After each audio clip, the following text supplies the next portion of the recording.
Welcome to ME news.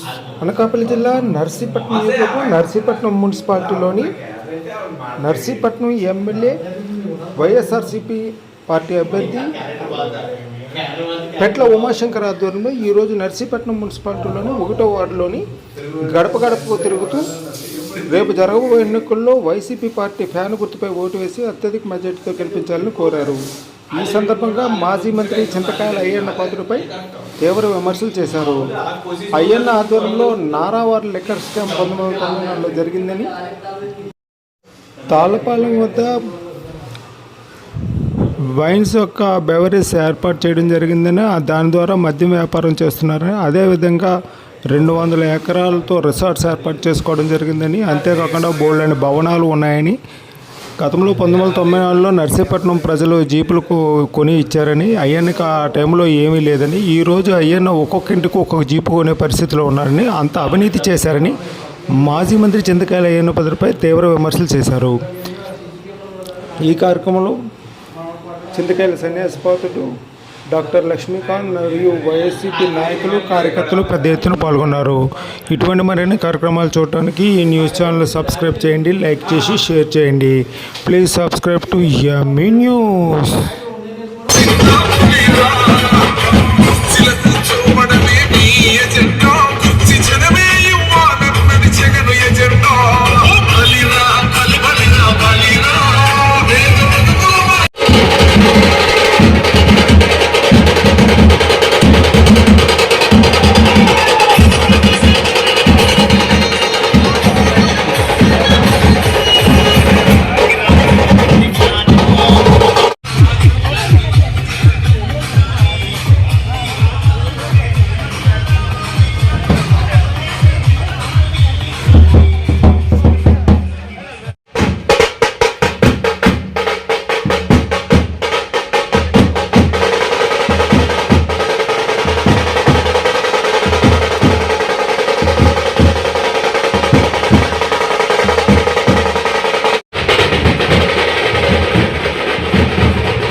ఈరోజు నర్సీపట్నం మున్సిపాలిటీలో మరి 1వ వార్డులో మరి డోర్ టు డోర్ కార్యక్రమం చేపట్టడం జరుగుతుంది. అందులో ముఖ్యంగా సన్యాసి మంత్రి గారు, ఎమ్మెల్యే గారు, అలాగే మున్సిపల్ చైర్మన్లు, వైస్ చైర్మన్లు, ఇన్ఛార్జీలు, అలాగే పార్టీ ఇన్ఛార్జ్ ఇక్కడ మన రామకృష్ణ గారు, చోటి గారు, ఇంకా పెద్దలందరూ కూడా ఈ వార్డు పెద్దలకు, ముఖ్యంగా నర్సీపట్నం మున్సిపాలిటీ పెద్దలందరూ కూడా నమస్కారం తెలుపుకుంటున్నాను. నేను చూసాం, నిన్న 4వ వార్డులో తిరిగాం, రాత్రి 10 గంటల వరకు తిరిగాం.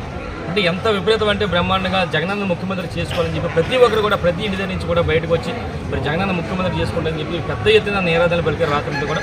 అదేవిధంగా ఇప్పుడు ఉదయం నుంచి కూడా 1వ వార్డులో కూడా మరి బ్రహ్మాండంగా చేస్తాం. ఎందుకంటే ఈరోజు చూస్తే ఈ వార్డులో మరి గత తెలుగుదేశం ప్రభుత్వంలో చేయలేని రోడ్లన్నీ కూడా ఈరోజు బ్రహ్మాండం రోడ్లు కూడా ఇక్కడ వేసాం. అంటే ఒక 5 సంవత్సరాలు మాకు టైం ఇస్తేనే బ్రహ్మాండం రోడ్లు వేసామన్న సంగతి మీ ద్వారా తెలియపరుస్తూ ఒకసారి అందరూ తెలియపరచాలి. నిన్న మొన్న మరి అయ్యన్న భద్ర మాట్లాడుతూ ఉంటాడు, చాలా పెద్ద మాట్లాడతాడు, నేను అవినీతి పరుని కాదు, ఒక్క పైసా చేయలేదు అని చెప్పి అంటాడు. ఈరోజు ఆయన అవినీతి పరుడా కాదని చెప్పి ఈరోజు మన నర్సీపట్నం నియోజకవర్గం కాదు, రాష్ట్ర వ్యాప్తంగా ప్రజాపం చేసి కొన్ని వందల కోట్ల రూపాయలు తెలుగుదేశం పార్టీ హయాంలో మరి తెలుగుదేశం ప్రభుత్వంలో మంత్రిగా చేసి కొన్ని వందల కోట్ల రూపాయలు ఒక 200 ఎకరాల రిసార్ట్స్ కానీ 100 ఎకరాల బినామీలు కానీ కొన్ని పెద్ద పెద్ద బిల్డింగ్స్ కానీ ఇలాగా ఎన్నో వందల కోట్ల రూపాయలు ఆస్తిపరుడు ఈరోజు నిన్న కూడా చెప్పాను నేను 1994లో అందరూ డబ్బులు కూడి ఒక జీప్ ఇస్తే ఈరోజు ప్రతి ఇంటికి కూడా జీప్ ఇచ్చే పరిస్థితి అయిన పద్ధతికి వచ్చిందని చెప్పి నిన్న కూడా చెప్పడం జరిగింది. మరి నేను ఒకటి చెప్పాలి, ఇందులో మెయిన్ ముఖ్యంగా ఒక స్కామ్ కూడా ఉంది. తెలుగుదేశం ప్రభుత్వ హయాంలో 2015లో నారావారి లెక్కర్ స్కామ్ అని ఒక లెక్కర్ స్కామ్ ఉంది. ఇదేంటంటే తెలుగుదేశం ప్రభుత్వ హయాంలో అసలు ఎక్సైజ్ పాలసీనే మార్చేసి ఈయనకి ఒక విశాఖ డెస్టిలరీస్ అని చెప్పి ఒక మందుల ఫ్యాక్టరీ ఉంది. మందు ఫ్యాక్టరీ అంటే అక్కడి నుంచి మందు తయారయ్యి మరి బీర్లు ఫ్యాక్టరీకి వెళ్తుంటుంది అక్కడ పందిరిపాలెంలో.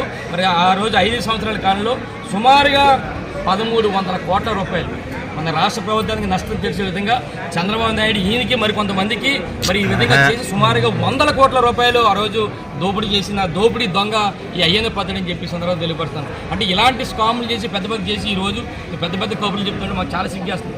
నువ్వు అలాగుంచి నీ కొడుకు నీ మరుగుజ్జు కొడుకు మరీ మాట్లాడతాను. నీకు ఒకటే చెప్తాను, అయిన పద్ధతి కానీ నీ మరుగుజ్జు కొడుకు కానీ చెప్పేది ఏంటంటే మీరు ఎన్ని చెప్పినా సరే ఈరోజు రాష్ట్ర ప్రజలు కానీ ముఖ్యంగా నష్టపడ్డ ప్రజలు నమ్మే పరిస్థితులు లేరు. మీరు ఎన్ని దోపిడీలు చేశారో, ఎన్ని దౌర్జన్యాలు చేశారో, ఎన్ని రౌడీలు చేశారో ఈ రాష్ట్ర ప్రజలు కానీ ముఖ్యంగా నష్ట ప్రజలందరూ కూడా చేసు. మీరు ఎన్ని పొర్లి దండాలు పెట్టినా సరే అలా దండాలు పెట్టుకుంటూ అల్లిపోడి పోవాలి తప్ప ఇక్కడ నష్టపడిన ప్రజలు మరి రేపు బట్టలు తీసి కొట్టే పరిస్థితి మీ ఇద్దరికి కూడా అక్కడ అయిన పద్ధతి కానీ వాళ్ళ కొడుకు మరుగుజ్జు పద్ధతి కూడా వస్తుందని చెప్పి సందర్భం తెలియపరుస్తూ కోరుకుంటున్నారు. రేపు ఎట్టి బస్సులు కూడా May 13 జరిగే ఎన్నికల్లో బ్రహ్మాండ మెజార్టీతో ఇక్కడ 30,000 పైగా మెజార్టీతో ఇక్కడ నష్టపడిన ప్రజలు మరి వైఎస్ఆర్ కాంగ్రెస్ పార్టీ జెండా నైవేద్యం